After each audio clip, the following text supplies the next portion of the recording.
The village of promise. In the lush and peaceful village of Ngama, life moved to the rhythm of the sun. The villagers rose early, their days filled with hard work and laughter.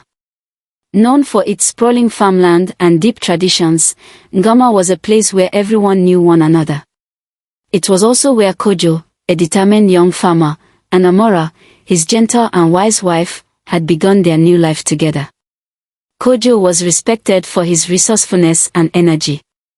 He had dreams of owning the largest yam farm in the region and becoming a wealthy landowner. But his ambition was often whispered about in the village. Many thought he wanted too much too quickly, calling him reckless and overly proud. Amara's family had especially disapproved of their union. "You can't trust him, Amara," her father had warned.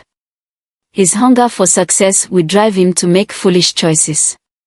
But Amara, with her deep brown eyes full of hope, had believed in Kojo's dreams. She had stood firm against her family's protest, marrying him out of love and an unshakable belief in his potential. Together, they built a small but thriving farm at the edge of the village. Their life, though humble, was filled with moments of joy. Kojo worked tirelessly in the fields, and Amara tended their home and sold produce at the village market. She often sang as she walked, her voice like a coming river that soothed Kojo's occasional frustrations. Despite the villagers' opinions, Amara believed they were on the verge of a brighter future. But one fateful night, the skies over Ngama turned dark. Thick clouds rolled in, and the winds howled like restless spirits. The rains came suddenly, pounding the earth in torrents. Thunder shook the village, and lightning lit up the hills like fiery cracks in the sky. It was the worst storm Ngama had seen in decades. When the storm finally passed, the devastation was clear. Trees lay uprooted, rooftops torn apart, and farms flooded. Kojo's once thriving fields were ruined. The yam crops he had nurtured with such care were now soggy ruins. He stared at the destruction in disbelief, his hands trembling. "What will we do now?" Amara whispered, her voice breaking. Kojo took her hands in his jaw tight with determination. "We'll rebuild. I'll find a way." But as days turned to weeks, hope became harder to hold on to. The savings they had managed to put aside quickly ran out. The villagers offered little help, as they were busy dealing with their own losses. Kojo felt his dreams slipping away, and the weight of failure pressed on him like a boulder. One evening, as the crimson sun dipped below the horizon, Kojo sat on the worn wooden bench outside their home. Amara joined him, her hands carrying 2 cups of thin millet porridge. She handed him one and sat quietly, waiting for him to speak. "Amara," Kojo began, his voice heavy. "I can't sit here and watch us suffer like this. There's nothing left for us in Ngama, not right now. But there's a city, a place called Xema, far to the north. I've heard it's full of opportunities. If I go there, I can earn enough to rebuild our lives." Amara's heart sank. She had heard tales of men leaving for the cities, chasing dreams of wealth but often returning empty-handed, or not returning at all. The thought of losing Kojo, even for a short while, filled her with dread. "You want to leave me here?" she asked, her voice trembling. "I don't want to, Amara. But what choice do we have? I'll work hard and send money back to you. I promise, I'll come back when I've made enough to give us the life we deserve." Tears welled in Amara's eyes, but she knew Kojo's mind was set. His ambition, which had once drawn her to him, now felt like a double-edged sword. Still, she couldn't bring herself to stop him. She nodded slowly, though her heart felt like it was breaking. "Promise me," she said softly, "that you won't forget your way back home." Kojo placed a hand over hers and nodded. "I swear, Amara. This isn't goodbye. It's just the start of something better." The next morning, Kojo sold what little they had left, tools, a few goats, and a wooden cart. He gave half of the money to Amara to sustain her in his absence and took the rest for his journey. With a small bag slung over his shoulder and a heart full of hope, he set off on foot toward Xema, the land of promise. Amara stood at the edge of their farm, watching him disappear down the dusty road. She whispered a prayer to the ancestors, asking them to guide Kojo and bring him back safely. Though her trust in him remained, an unshakable sense of unease settled in her chest. As the days passed, Amara tried to stay strong. She worked tirelessly, tending the remnants of their farm and holding on to Kojo's promise. But deep down, she couldn't shake the feeling that her life was about to change in ways she couldn't yet foresee. Little did she know, the journey Kojo had embarked on would test not only his promises but the strength of their love and the resilience of their spirits, dreams of fortune, seeds of betrayal. The journey to Xema was long and arduous, but Kojo's determination fueled him. After weeks of travel across rugged landscapes and crowded trade routes, he finally arrived at the fabled city. Xema was unlike anything Kojo had ever imagined: bustling markets, towering buildings, and streets alive with the clamor of traders, artisans, and performers. The air smelled of spices, roasted meat, and opportunity. For a man who had left a quiet village behind, the city was both overwhelming and thrilling. Kojo marveled at its scale, but he quickly realized that opportunities came with fierce competition. As days turned into weeks, he struggled to find work. His savings dwindled, and the promise he had made to Amara seemed farther out of reach. One fateful afternoon, Kojo overheard a group of laborers discussing an opening at the estate of Adetala, one of the wealthiest women in Xema. Adetala was a widow who had inherited a vast fortune after the death of her husband, a successful trader. Her sprawling estate was a symbol of power, and many vied for positions under her employ. Desperate for a chance, Kojo approached the estate gates and pleaded with the steward for an opportunity. His persistence caught the attention of Adetala herself, who was overseeing the hiring process. She was a striking woman in her late 30s, with sharp features and an air of authority. "What makes you think you deserve this position?" Adetala asked, her piercing eyes studying Kojo. "I'm not afraid of hard work, madam," Kojo replied earnestly. "Give me a chance, and I'll prove I can be your most loyal and diligent worker." Something about his sincerity intrigued Adetala. She instructed her steward to hire Kojo as a servant, tasked with cleaning the estate's vast gardens and stables. It wasn't the grand position Kojo had envisioned, but it was a start. Climbing the ladder. Kojo threw himself into his work with the same vigor that had driven him on his farm in Ngama. Whether it was scrubbing tiles, hauling water, or tending to the estate's lush gardens, he performed every task with precision and pride. It wasn't long before Adetala began to notice his dedication. Unlike other servants who grumbled about long hours, Kojo worked silently and efficiently. His diligence earned him small gestures of appreciation: a warm meal sent to his quarters, a word of praise during inspections, or a day off when others were kept busy. The other workers envied him, whispering among themselves about Adetala's favoritism. Kojo's growing importance at the estate gave him a sense of pride he hadn't felt in months. Slowly, he began to adapt to the rhythm of city life. The longing for Ngama and Amara faded as he immersed himself in the world of wealth and ambition.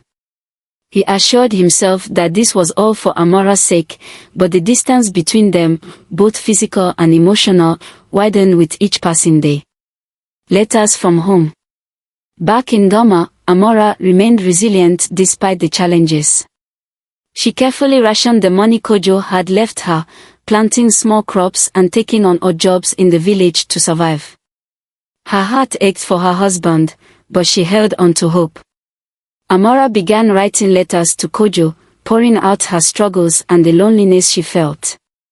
She wrote about the villagers' whispers, the nights spent crying under the stars, and the unyielding love she had for him. Each letter ended with a plea: "Please write back, Kojo. Let me know you're well." At first, Kojo treasured the letters. They reminded him of the life he had left behind and the woman who believed in him. He replied sporadically, promising that he was working hard and would return soon. But as his responsibilities at the estate grew and Adetola's favor intensified, the letters began to pile up, unopened. Adetola's offer. Adetola often held gatherings at her estate, entertaining merchants, nobles, and city officials. During these events, Kojo's role expanded from tending the gardens to assisting with logistics. He began to catch glimpses of the opulence that defined Adetola's life: silk curtains, gold-plated dishes, and rare jewels that glittered under the chandeliers. One evening, after a particularly successful banquet, Adetola summoned Kojo to her private sitting room. She dismissed the other servants, leaving them alone. "You've impressed me, Kojo," she said, reclining on a velvet chaise. "Your work ethic is unmatched. I see potential in you." "Thank you, madam," Kojo replied, bowing his head. Adetola leaned forward, her gaze steady. "I need someone I can trust, someone to oversee my estate while I focus on expanding my trade. I want you to manage my affairs." Kojo's breath caught in his throat. This was the opportunity he had dreamed of, the chance to climb out of servitude and into a position of power. He thought of Amara, waiting for him in Ngama, and hesitated. "Why me?" he asked cautiously. "Because you've proven yourself," Adetola said simply. "And because I see something in you, a hunger for more. Don't deny it, Kojo. Ambition is not a sin." Her words struck a chord. Kojo accepted the offer, promising himself that it was all for the greater good. Yet deep down, he knew the truth: the allure of power and wealth was beginning to consume him. As Kojo rose in Adetola's favor, he grew further away from the man who had promised to return to Ngama. Amara's letters continued to arrive, each one a reminder of the life he was slowly forgetting. But the glittering lights of Xema had cast a shadow over his heart, and the seeds of betrayal had begun to take root. A new life, forgotten promises. Kojo's life had transformed beyond anything he could have imagined.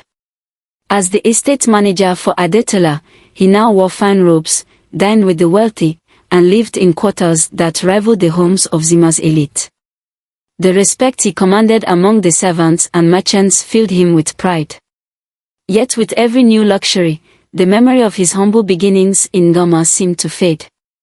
Adetola, who had initially admired Kojo's work ethic, began to see him as more than just an employee. Her affection grew, and she made her intentions clear. Kojo, seduced by the idea of marrying into wealth and power, began to entertain her advances. At first, he justified his actions to himself: "This is for Amara and our future. With Adetola's resources, I can eventually provide for her too." But deep down, he knew he was slipping further from the promises he had made. A wedding in Xema.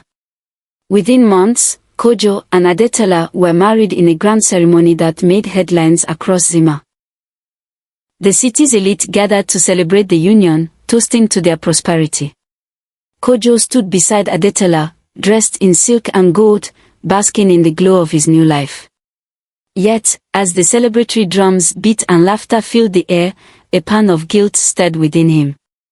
For a brief moment, he thought of Amara, her laughter, her unwavering belief in him, and the simplicity of their life in Ngama.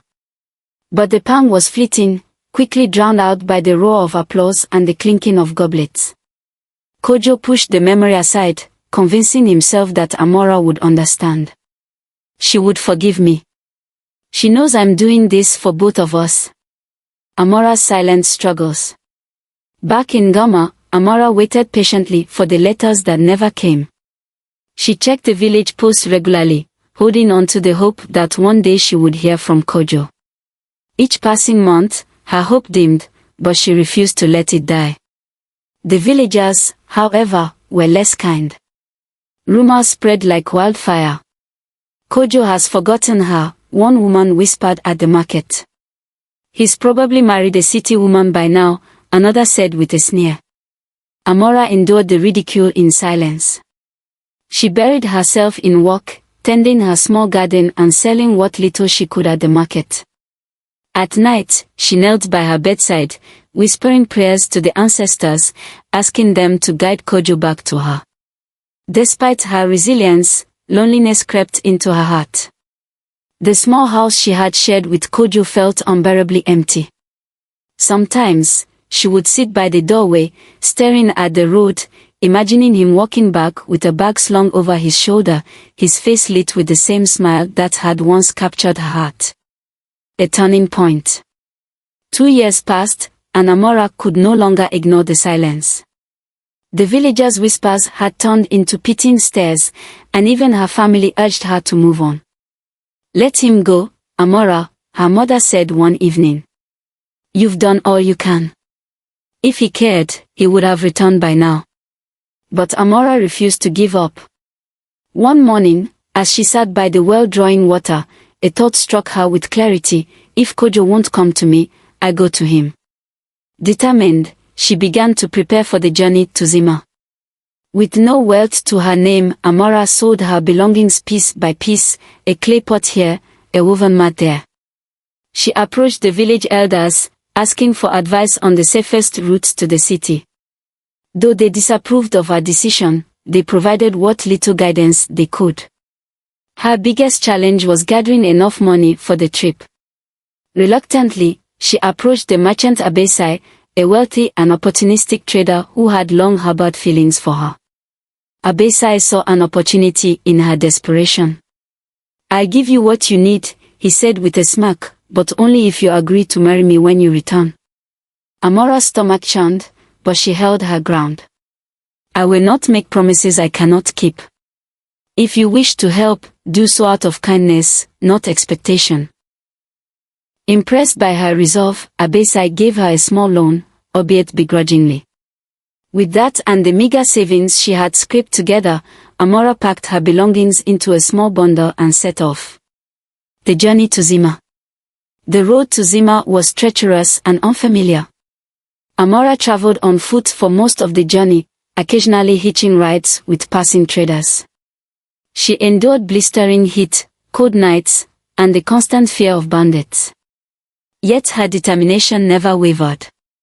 Along the way, she met kind strangers who offered her food, water, and shelter. Some told her stories of Xema, painting it as a city of splendor and wealth, but also of deceit and danger. Their warnings only fueled her urgency. "I have to find him," she thought. "I have to know the truth."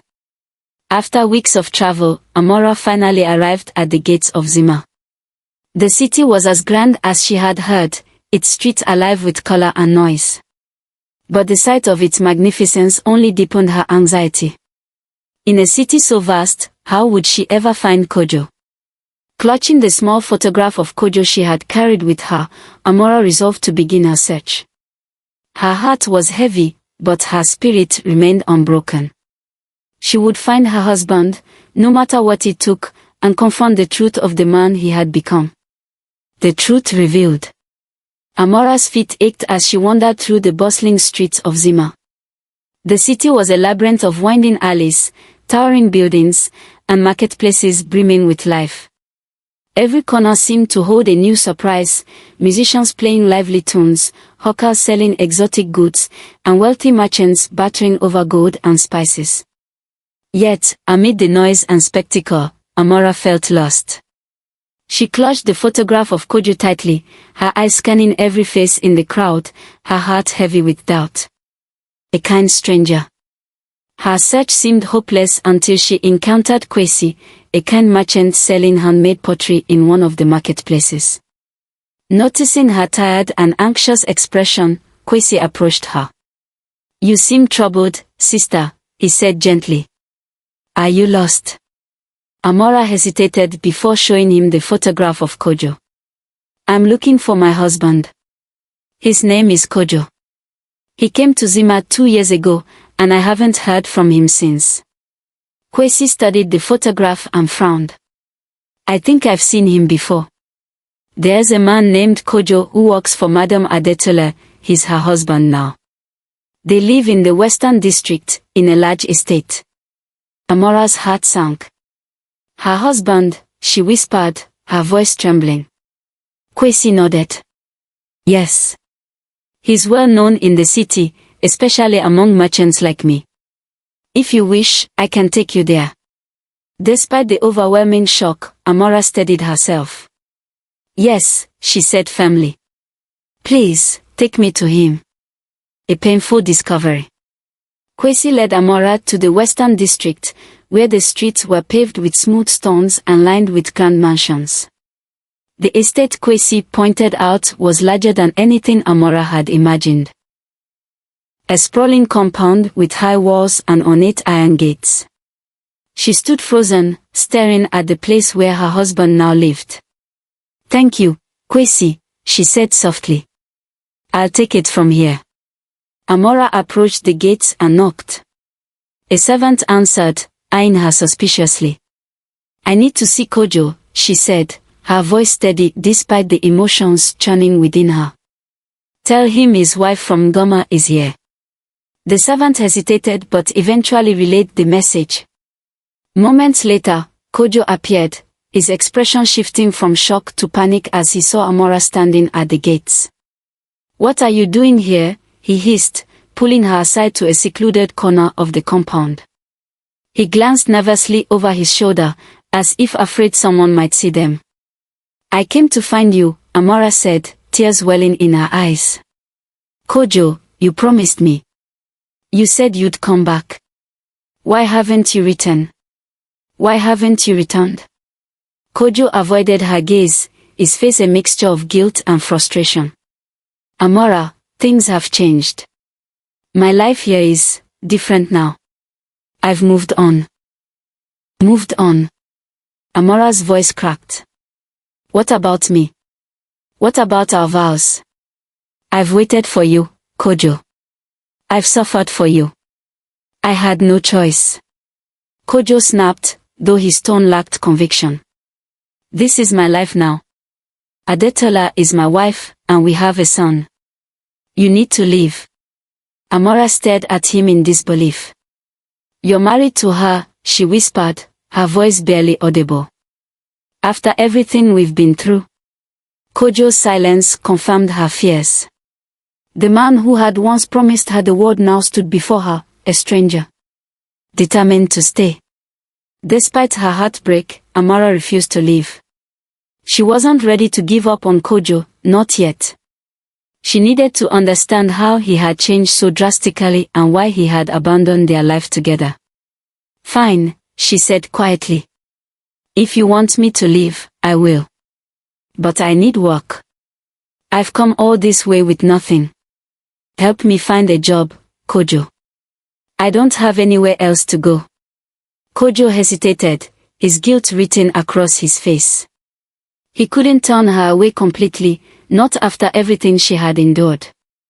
Reluctantly, he arranged for her to work as a housemaid in Adetola's household, introducing her under the false name Anaya.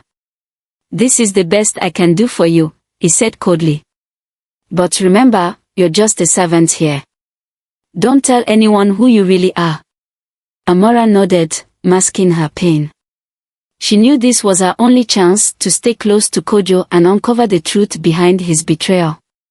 Her new role placed her in the heart of the household, where she witnessed the life Kojo now lived. She saw Adetola, a woman of elegance and authority, and their young son, a cheerful boy who adored his father. Each day was a test of Amara's strength. She worked tirelessly, cleaning the very home that should have been hers. She endured the dismissive glances of the other servants and the casual orders from Adetola, who had no idea of her true identity. But despite the humiliation, Amara remained steadfast, her resolve unshaken. At night, when the household was quiet, she would sit by the window in her small servants' quarters, staring at the stars and whispering prayers to the ancestors. Her heart ached with the weight of betrayal, but she knew she couldn't give up. Somewhere within the man Kojo had become, she believed the husband she had loved still existed. Little did she know, Her presence in the household would soon set off a chain of events that would unravel the delicate web of lies Kojo had built, exposing the truth and forcing everyone to confront the consequences of their actions. The silent struggle.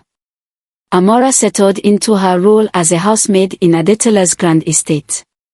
The days were long, filled with endless tasks, scrubbing floors, polishing silverware, and tending to the sprawling gardens. Though her hands ached and her back throbbed, she endured the grueling work in silence. Each passing day tested her resolve, but her determination to stay close to Kojo and uncover the truth kept her going. Adetola, unaware of Amara's true identity, treated her with a mix of condescension and impatience. "Anaya, make sure the floors shine before the guests arrive," she would command, barely glancing in her direction. "And don't forget to prepare the guest rooms. I won't tolerate incompetence." The other servants whispered behind Amara's back, speculating about her quiet demeanor and occasional faraway look. They didn't understand how much effort it took for her to maintain her composure while living under the same roof as the man who had once vowed to cherish her. A secret bond. At night, when the estate grew quiet and the lights dimmed, Kojo would sneak into Amara's small quarters. His visits were hurried, his demeanor a mix of guilt and longing. "I didn't mean for it to be this way," he whispered one evening, his voice heavy with regret. "It just happened, Amara." Amara's heart burned with anger and sorrow, but she masked her emotions. "Why did you stop writing? Why didn't you tell me the truth?" she asked, her voice steady despite the tears threatening to spill. "I thought I could fix things," Kojo said, avoiding her gaze. "I thought I could build a better life and come back for you. But Adetola, her wealth, it was too much to ignore." "You mean it was too much for you to ignore?" Amara said, her words cutting through the silence. "You've abandoned everything we built together." Kojo didn't respond. Instead, he reached for her hand, but Amara pulled away. Though part of her still loved him, she couldn't forget the betrayal. Kojo's visits became a nightly ritual, but they did little to ease the growing chasm between them. A bond with the boy. In the midst of her pain, Amara found unexpected solace in Adetola's young son, Te, a lively boy of about 6 years. Unlike his mother, Te was warm and curious. He often wandered into the servants' quarters, seeking company when Adetola was too busy to pay attention to him. "Anaya, can you tell me a story?" he asked one evening, his wide eyes gleaming with excitement. Amara smiled for the first time in days. She sat with him on the cool stone steps of the garden, weaving tales from her village, stories of brave warriors, cunning tricksters, and wise elders. Te listened intently, his laughter ringing out whenever she imitated the characters' voices. She taught him songs from Ngama, their melodies carrying her back to the simpler life she had once known. In those moments, Amara felt a flicker of joy, even as her heart ached with longing. "You're like a second mother to me," Te said one day, wrapping his small arms around her. His words filled her with a bittersweet warmth. Rising tensions. As time passed, Adetola began to notice changes in her household. Kojo, who had once been fully attentive to her and their affairs, seemed distracted. He often disappeared during the evenings, offering vague excuses that didn't satisfy her curiosity.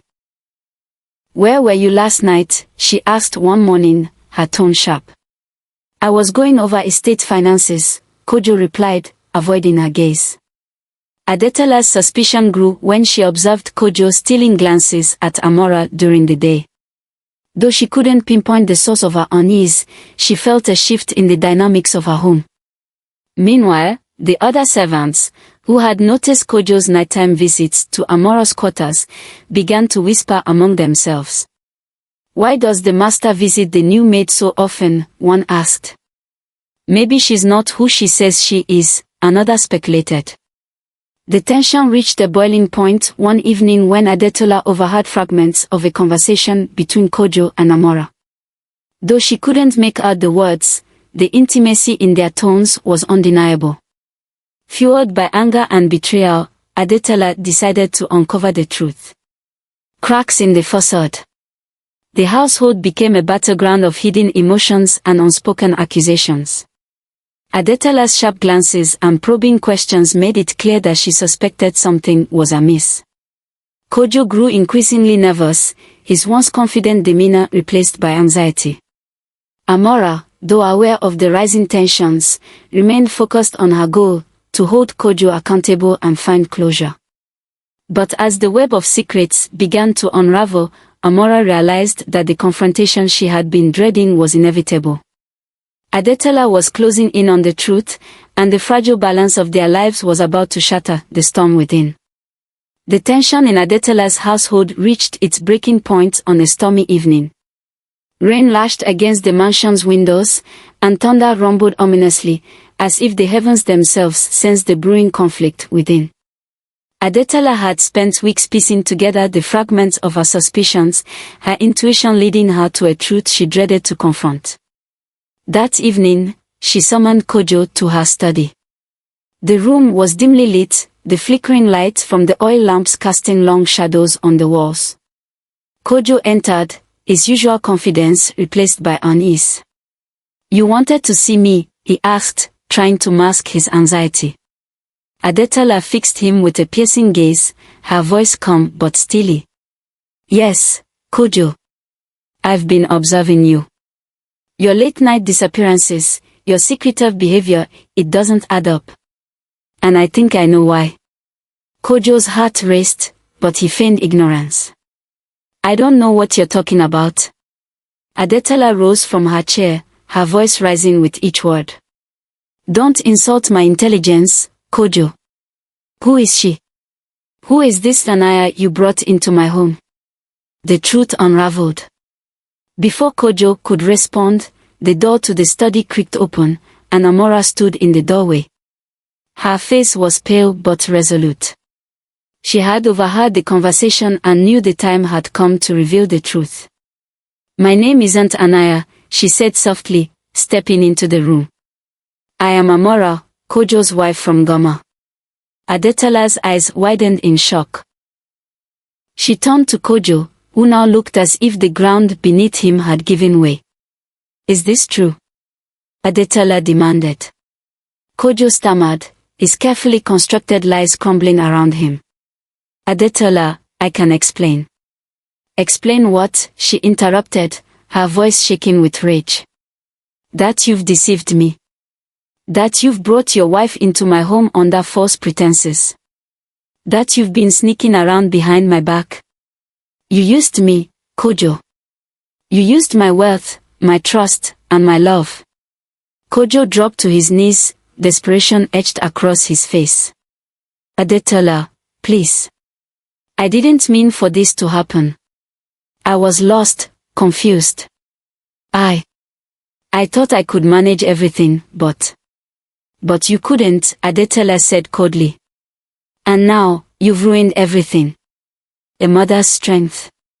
Adetola's gaze shifted to Amara, and for a moment, her anger softened. She saw the pain in the young woman's eyes, a pain she herself had now come to understand. "You didn't deserve this," Adetola said, her voice trembling. "Neither of us did." Amara nodded, her composure beginning to crack. "I came here to find the man I married, to understand why he abandoned me. But the man I see now is not the man I once knew." Adetola straightened, her resolve hardening. "Kojo, you are no longer welcome in this house. Pack your belongings and leave immediately. I won't allow you to taint my son's life with your lies." Kojo's face crumpled, but he knew he had no defense. The damage was done. Adetola's servants escorted him out, leaving him standing in the rain with nothing but a small bag of clothes. The gates closed behind him with a finality that echoed in his heart. Amara's decision. Adetola turned to Amara, her expression a mixture of sorrow and strength. "You're free to stay here if you wish," she said. "You've been through enough. You don't deserve to be left with nothing." Amara hesitated, her mind racing. Part of her wanted to accept the offer, to remain in the comfort of Adetola's home. But another part, stronger and clearer, knew that staying in Xema would mean lingering in the shadows of a past she needed to leave behind. "Thank you," Amara said quietly, her voice firm. "But I can't stay. My place is in Ngama, with my family and the life I left behind. I need to rebuild, just as you will." Adetola nodded, understanding the strength it took for Amara to make such a decision. "You're braver than I ever was," she said. "I wish you peace and happiness." The journey home. Amara left the estate the next morning, the rising sun casting a golden glow over the city. She carried little with her, a small bag of belongings and the lessons she had learned through her trials. The road back to Ngama was long, but with each step, she felt a growing sense of clarity and purpose. Back in her village, Amara was greeted with open arms by her family, who embraced her without judgment. She apologized for the choices that had led her away but vowed to move forward with wisdom and strength. Over time, she began to rebuild her life, finding joy in the small moments and reconnecting with the community she had once left behind. Kojo, meanwhile, roamed Xema aimlessly, his wealth and reputation gone. The lessons of his greed and betrayal haunted him, but he lacked the courage to return to Ngama and face the consequences of his actions. A moral lesson. Adetola, now free from Kojo's deceit, found solace in focusing on her son and her business. She vowed to stay with the values of honesty and integrity, ensuring that he would grow up to be a better man than his father. As for Amara, she carried the scars of her journey but wore them with pride. She had faced betrayal and humiliation but emerged stronger, wiser, and more determined than ever to live a life guided by self-respect and resilience. The story of Kojo, Amara, and Adetola serves as a timeless reminder. Greed and deceit lead only to ruin, but courage and integrity pave the way to redemption and renewal. The road to Ngama was long, but for Amara, it was also a journey toward healing. As she approached the familiar sights of her village, memories flooded her mind, the vibrant market stalls, the fields of yam and cassava, and the warm smiles of neighbors. She had left Ngama as a hopeful young bride, but now she returned as a woman who had faced betrayal, endured humiliation, and discovered her inner strength. Reconciliation and healing. Amara's first stop was her family home, a small clay house surrounded by lush gardens. Her heart pounded as she knocked on the door. When her mother opened it, she froze in surprise before pulling Amara into a tearful embrace. "My child," her mother whispered. "You've come back." "I'm sorry, Mama," Amara said, tears streaming down her face. "I didn't listen when you warned me about Kojo. I thought I knew better. I was wrong." Her father joined them, his expression stern but his eyes softening as he saw his daughter. "You're home now," he said, pulling her into a hug. "That's what matters." The reconciliation with her family brought Amara a sense of peace she hadn't felt in years. With their support, she began to rebuild her life. She threw herself into helping the community, teaching the children songs and stories from her travels, helping women in the village grow their businesses, and sharing the hard-earned wisdom she had gained. Adetola's new chapter. Back in Xema, Adetola embraced her new life with determination. She poured her energy into her late husband's business, expanding it and earning the respect of the city's merchants. Though her heart still bore the scars of betrayal, she focused on raising her son, Te, instilling in him the values of honesty, respect, and kindness. Te, inspired by the stories and songs he had learned from Amara, often spoke of her with fondness. "She taught me how to be brave," he told Adetola one evening.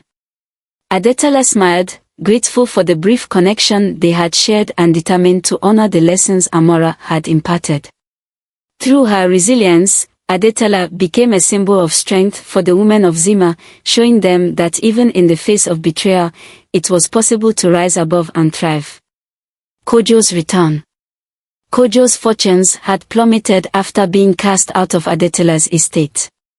Once the man of wealth and power, he now wandered the streets of Xema, shunned by those who once praised him. With no money, no home, and no allies, he decided to return to Ngama, hoping for forgiveness and a chance to start over. When Kojo arrived in the village, he found himself a stranger in the place he had once called home.